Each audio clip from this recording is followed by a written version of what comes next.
decades of segregation, and the civil rights movement. Subject of the movie Green Book, recently nominated for an Academy Award. This gentleman says that I'm not permitted to dine here. I'm afraid not. It was truly a different time from what we know today. Thank God. Yes, yes. The Green Book was published from 1936 through 1966 and was a guide for African Americans to find places of public accommodation like gas stations or locations for overnight stays at a time where most establishments would only serve whites. To give African Americans a guide of places where, if you're traveling this country and you're going south, here are places where you can stay, here are places where you can get help, here are restaurants where you can eat and you will not be discriminated against. African Americans were not allowed to use a lot of public places. White establishments wouldn't allow them to stay, wouldn't allow them to come in and eat.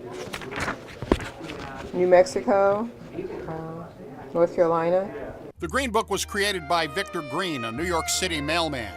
Nell Clay of the African American History Museum in Springfield remembers traveling to visit family when she was a child.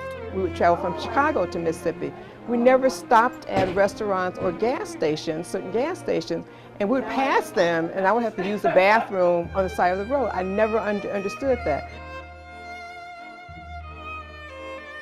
But now I realize my parents were trying to protect me from discrimination and racism. Nell was a student at Southern Illinois University in Carbondale in the 60s. She remembers wanting to go down to Mississippi to join protests, but her mother would not allow it. I'm from Mississippi. I know what's capable of happening down there. You will not be on a bus going anywhere.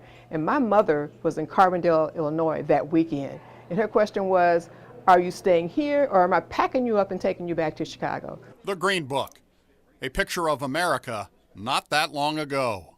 In Springfield, Doug Wolfe, WAND News.